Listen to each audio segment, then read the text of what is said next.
Hi, this is Rosemary with the Radiant Life Project, and this is Sage.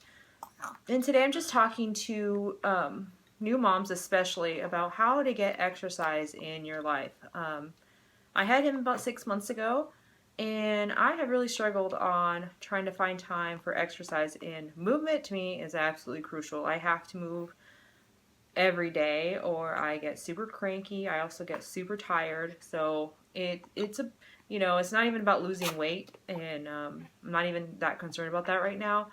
But it's just being able to move and just to care for myself in that way. So I have 10 tips for you, and I've been experimenting and trying to figure this out for 6 months now. So hopefully these tips will help you. The first one I have is to always be ready to work out. So when I wake up, I feed him, I get him dressed and ready for the day.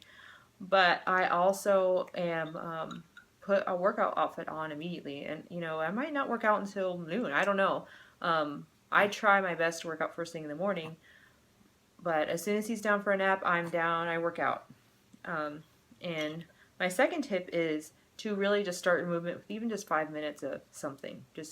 I love yoga, and so I do sun salutations. I do a little flow. Sometimes that's 5 minutes, sometimes it's 15. Before I had him, it was like 2 hours. So, you have to just accept the changes that have come with a new baby. So my third tip is actually, these are really all over the place, but my third tip is, start with something like walking. Maybe you are super fit and run and all that, but your body has just gone through a lot. So when you first have a baby, just really evaluate where you are. So just as a background for me, I was on bed rest for 10 days before I had him, and he was actually 3 months early. So, we were in the hospital with him for 40 days. So, I wasn't going to go join a gym or anything. My focus was him, and bed rest also weakened my muscles a ton. So just as an example, I tried to run across the street a few weeks after I had him, and I couldn't even run. So even that short, my legs were like lead. So I don't know if anyone else experienced that, but I couldn't do anything. So I would walk around the hospital, and that was my exercise. So maybe that's what you need to do. Just start walking first. And I've read a lot of places that suggest that. The fourth tip I have is, incorporate your baby in your exercise. Sorry, he's getting super cranky. But, I have put him, I'll show you here, but I put him in the carrier. And if he just won't nap and I just really feel like exercising, plus it's fun for him. So he loves being in that carrier. Also, I am on the mat with him. Like when he's on that mat, I'm down there with him. I pick him up. And then, the fifth tip I have is just your exercises again are not going to be these long, extravagant things. At least for me, it wasn't at first. So I got apps, like I look at YouTube, of course, and try to find little short 15-minute workouts. Or I'll try to risk it and put a 30-minute one or even an hour and see how much I can do. And if I don't finish, I don't finish. That's not a big deal to me. HIIT workouts, of course, you're not ready for at first, but those are really, if you're feeling really energetic one day, you just pull out a HIIT workout. It'll last like, 10 minutes, less sometimes, and you sweat. The sixth tip I have for you is when you're ready, which for me it took forever because of his circumstances. Was really worried. But recently I just had grandma come, and she watches him every Saturday morning, and I go to a yoga class. So I'm gone maybe 2 hours on Saturday mornings, and like I said, it took me a while to get to that point, but I really need that. And now that he's getting a little older, and my partner, he is off Mondays and Thursdays, I am going to try to take off for an hour for a yoga class. So don't be afraid to ask for a sitter, but make sure you're ready because you don't want to be all nervous when you're at a class or at the gym or something. For me, it's not an option going to a gym and putting him in a care. He's too little for me, and also because he was a preemie, his immune system isn't as strong. So, but for some of you, when your baby gets older, there are gyms with daycares, and that's always a great option. The seventh tip I have for you, and it's something I am really still struggling with, and I've always struggled with, but it's to remember that sleep is pretty much always more important. At first, you don't get sleep. And so, and I did not nap at first because I'm so type A, and I was just, you know, like I needed to do this, this, and this. The house is a mess and all this crap. But really, if you are interested in losing weight or feeling good, um, then you have to sleep, because if you don't sleep, the weight tends to stay on, because your cortisol levels, I'm not an expert on this, but your cortisol levels rise, and it's a protective factor for you to keep the weight on. So you want to remember to sleep. So now I try to nap with him once a day, and I'm not good at napping, but it's actually a goal of mine to nap once a day with him. Um, the eighth tip I have for you is, it goes along the same lines. Self-love is to not weigh yourself obsessively. When I first started, um, I was weighing myself, and I don't know if it's because I was going through a lot and it was a control thing, but I did weigh myself even just weeks after I'd had him. And of course I lost weight at first, and then it stopped.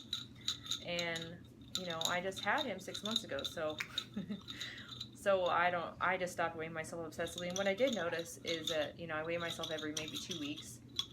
When I stopped weighing myself obsessively, and I also, go along with that, I stopped counting calories completely. Um, and I try to eat intuitively, and I'm actually doing a pretty good job with that now. And I've lost more weight being loving to myself than obsessing about that scale. And you have to remember, you gave birth to a human being, so this is something that we forget, and we're so hard on ourselves. I don't know if anyone else is, but I was just so hard on myself, because you know, you gain a lot of weight, your body just changes, so you have to be loving yourself. You know, even when making this video, some of the shots, I'm like, wow, I don't look like I used to look, but I'm just sharing because that's what a woman might look like after she has a baby. So I don't think I have a weight problem, but it's not where I used to be. But I am happy with just moving, and that I can do things like run across the street. So I'm so grateful for the strength I've gained. The ninth tip goes along with what I just said, but it's to eat enough. You, especially if you're breastfeeding, I don't know about other breastfeeding moms, but I'm hungry. You know, I'm feeding this guy who is huge for a preemie, so I need to keep up with that. And if I'm hungry, I eat. I do eat pretty healthy, so I don't have a lot of junk around the house. I eat a lot of fruit. I eat vegetables, nuts, seeds. And a lot of people say, if you're trying to lose weight, don't eat nuts. But, you know, they're really easy to grab and eat. You have to be able to eat with your baby under you while you're feeding them, especially when they're cluster feeding. You have to just grab what you can. So, and I do love some cashew ice cream, and I treat myself if I want it. So just eat enough, and don't obsess too much about losing your weight and getting your body back, because your body is different now, once again. The 10th tip I have for you is to love yourself. So this is something within the last month I have, well, not the last month, I've been working on it my whole life, but you know, with your body, you know, it's what you tell yourself sticks with you. So if you're calling yourself fat every day, you're calling yourself ugly, you're pointing out all the flaws, that's gonna poison you and poison how you think about yourself, and it's gonna limit what you can do in your life. And I actually think it's gonna limit any gains in strength that you have, you know. And maybe even if you want to lose fat and all that, it's going to limit that. So loving yourself is pretty much everything. This is the big, most important tip. So, you know, say something nice to yourself every day. You gave birth to a human. Remind yourself of that. Put up, I do this. It's kind of, I put up little mantras all over the house when I'm feeling like crap, and I can look at them and remember that, you know, one of my favorites is, I'm a powerful being. So just how powerful you are for giving birth to a baby. I mean, that is really amazing that you could do that, and then to endure everything that goes along with that. So put something up like that. I am a powerful being. I love my body. I love myself. You know, all sorts of things. So sorry about that, my dog barking. She has no problem with self-love.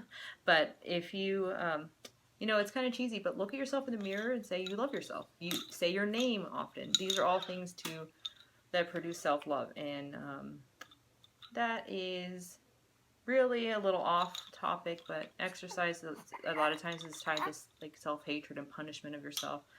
So I want to remind you what I remind myself every day, and that is to love yourself, be patient with yourself, and to just keep growing every day.